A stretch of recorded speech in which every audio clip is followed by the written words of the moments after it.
Halo guys, kembali lagi di Sepeda Podcast, Be the Light for Your Generation. Hari ini saya, Kenzi Pramagalaswardi, akan menemani Anda sebagai host dengan wawancara kita kali ini bersama seorang tamu yang sangat spesial, Rifki Daryanto. Halo Rifki. Halo. Selamat sore. Selamat sore juga. Gimana kabarnya Rifki? Alhamdulillah hari ini saya baik-baik saja. Baik saja. Jaga kesehatan. Sekarang tuh udah musim hujan, udah musim-musimnya penyakit. Iya betul. Jadi kita hari ini mau podcast sebentar sekilas tentang fotografi ya. Di sini Oke. ada kamera-kamera itu. Jadi ya Rifki, kamu kan sudah terkenal nih di sekolah, sudah jago fotografi lah, apalah. Nah, itu kemarin kamu juga ada menang lomba ya kalau nggak salah untuk fotografi. Itu boleh kepoin dikit nggak biar penonton itu juga tahu. Barangkali ada yang terinspirasi, pengen ikut membuat karya di bidang fotografi juga. Oke, jadi menurut saya pertama-tama untuk masuk ke bidang fotografi kalian harus mempelajari dasar-dasarnya. Contohnya seperti komposisi. Nah, komposisi itu salah satu yang paling penting yaitu komposisi rule of third yang dimana itu meletakkan objek di sepertiga bagian kamera. Terus kemudian menurut saya kalau masalah alat itu tidak perlu karena mengawali fotografi itu bisa saja menggunakan handphone. Ya. Terus itu saja sih menurut saya. Nah, sebentar. Kamu tadi bilang ada rule of third ya sebagai hukum dasar. Selain rule of third, apalagi semisal aku itu pernah dengar ya sesuatu yang namanya segitiga exposure, itu bisa nggak jelasin lagi? Oh, segitiga exposure itu terdiri dari 3 macam, yaitu ada shutter speed, aperture, dan ISO. Nah, segitiga exposure ini dimana kita harus menstabilkan antara ketiga itu. Jangan sampai salah satu itu terlalu terang ataupun terlalu gelap. Jadi intinya foto harus stabil dengan segitiga exposure. Jadi segitiga exposure itu intinya menyeimbangkan antara ISO, aperture, sama shutter speed ya? Iya, betul. Bisa nggak dijelasin satu-satu? Apa sih ISO, shutter speed, sama aperture itu? Oke, jadi mungkin mulai dari aperture. Jadi aperture itu adalah bukaan di lensa kamera, yang dimana ini tuh mengatur masuk keluarnya sebuah cahaya pada sensor kamera.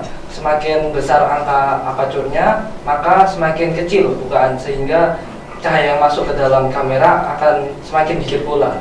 Sebaliknya, apabila semakin kecil angkanya, maka bukaan pada kamera akan semakin besar, sehingga cahaya yang masuk itu akan semakin banyak.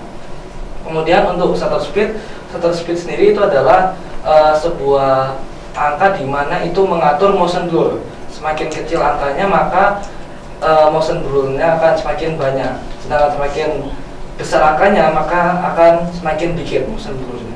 Kemudian ISO sendiri adalah tambahan dari aperture dan shutter speed, yang dimana ini apabila semakin besar angkanya, maka noise yang dihasilkan pada kamera akan semakin banyak. Sedangkan apabila semakin kecil, maka noise yang dihasilkan akan semakin kecil.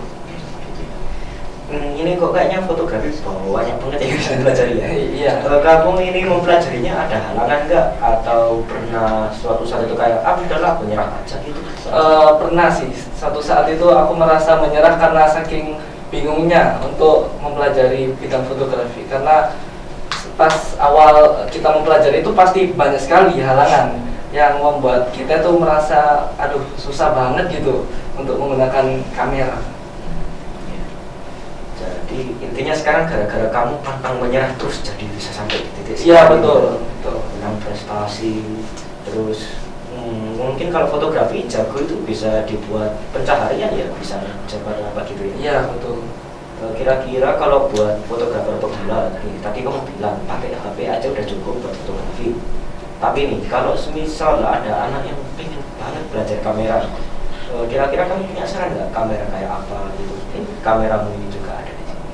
Jadi menurutku kalau mau belajar fotografi terutama pada foto, itu saranku menggunakan kamera DSLR, yang dimana walaupun harganya murah, tapi itu masih bisa menghasilkan kualitas foto yang bagus. Kamera DSLR itu apa DSLR? Digital sih. Santai dulu. Seputar kemenanganmu kemarin ya. Itu lombanya tentang apa ya kalau? Pada saat itu adalah lomba untuk memperingati Hari Nasional Disabilitas. Hari Nasional Disabilitas. Ya. Jadi kamu itu dapat ide foto buat apa ya? Ide foto untuk mengikuti lomba itu. Ya. Ya, jadi itu salah satunya untuk mengasah skill fotografiku. Bagaimana aku sampai mana gitu skill fotografiku. Jadi aku berusaha untuk mencari lomba-lomba agar aku dapat mengetahui skillku sampai mana. Keren. Kemarin kamu juara 1 ya? Iya. Keren. Jadi kemarin kamu fotonya itu kebetulan tentang apa fotonya kamu ambil? Foto yang ambil itu mengenai keberagaman anak yang disabilitas. Jadi itu lebih kita mencari titik di mana tema disabilitas itu. Keren banget ya Rifki yang bisa juara 1 nih. Jadi kamu di sini diundang sebagai narasumber pasti ya. Saya senang ya bisa membagikan ilmu ke teman-teman. Dan ini bisa dibahas sedikit nggak tentang alat-alat di sini kok kayaknya keren-keren. Jadi pertama kamera yang aku pakai adalah Olympus EM1 Mark II. Ini adalah salah satu kamera mirrorless terbaru dari Olympus. Menurutku ini sudah cukup untuk foto-foto atau video keseharianku karena pertama fitur-fiturnya sudah sangat mumpuni bagiku. Kamera Olympus ya, coba tuh kasih lihat ke teman-teman. Terus ini 3 tabung ini tabung apa ya? Ini adalah lensa, masing-masing memiliki kegunaannya masing-masing. Jadi pertama ini ada lensa ultra wide yang dimana ini digunakan untuk memfoto pemandangan ataupun sesuatu yang besar sehingga kita dapat mendapatkan gambar dari ujung ke ujung. Terus lensa itu udah banyak, mungkin Iya. saya sedang lagi. Jadi satunya lagi ini yang kecil, ini adalah lensa mikro yang dimana ini adalah lensa yang untuk jarak dekat untuk memfoto seperti tumbuhan ataupun sesuatu yang berjarak dekat intinya. Sesuatu yang lensa dekat ya. Iya. Terus ini lensa apa? Terus satunya ini adalah lensa utamaku yaitu lensa wide to medium close up. Ini biasanya digunakan untuk foto sehari-hari ataupun bila ada kegiatan khusus aku pakai lensa ini. Jadi ini udah mencukupi semua kebutuhanku. Lensa-lensa banyak kayak gitu sama kamera itu pasti mahal ya. Iya, Tapi jelas cukup buat mahal. memulai fotografi pakai HP aja udah cukup ya. Bro? Sudah sangat cukup. Sudah sangat cukup ya. Jadi dari fotografi kita bisa belajar foto, Iya. game konten, terus barangkali juga ikut ngejob di Iya, bisa. wedding, di pesta, bisa dapat cuan juga dari situ ya. Terus nanti pekerjaannya di kedepannya juga mungkin banyak membuka lapangan pekerjaan gitu, mungkin filmmaking, terus dokumentasi jadi wartawan itu kan bisa pakai kamera itu. Nah, untuk memotivasi teman-teman kita di sana, barangkali ada yang berminat untuk belajar fotografi, kamu punya pesan nggak Pak? Teruslah kalian untuk mempelajari hal-hal dalam fotografi. Jangan patah semangat karena di fotografi akan ada banyak halangan seputar fotografi itu sendiri. Dan intinya jangan pernah menyerah untuk terus penasaran dalam segala hal yang ada di fotografi. Jadi intinya fotografi itu tidak mahal, bisa Betul. mulai dari nol dan habis sekalipun, terus kita bisa mulai untuk bikin karya.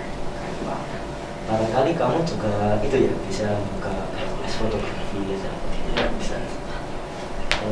Oke Riki, makasih atas waktunya ya untuk Ya, mengenai sedikit nih tentang pengalaman fotografi. Dan kamu punya akun sosmed nggak? Tempat buat Punya. posting foto gitu. Punya. Nama akun sosmed? Nama akun sosmedku adalah Rifki_photograph15. Oke, jadi itu ya teman-teman IG-nya Rifki. Itu Rifki underscore apa tadi? _photograph15. Photograph15. Bisa tuh di follow IG-nya Rifki buat lihat-lihat foto atau apa gitu buat barangkali bisa dipelajari ya. Terima kasih. Dan oke, makasih ya Rifki sudah mau datang ke podcast Penda untuk berbicara sedikit. Sama-sama, dengan senang hati. Dan teman-teman, dan dengan begitu setelah selesai kita podcast bersama Rifki kali ini, terima kasih banyak sudah menonton. Dan jangan lupa untuk mensubscribe channelnya Spenda dan follow IG-nya juga ya. Kalau nggak salah, oh iya, follow TikTok-nya juga ya. Dan Mungkin sekianlah sampai di sini podcast kita hari ini. Makasih telah menonton dan hari ini saya tutup. Assalamualaikum warahmatullahi wabarakatuh. Bye bye.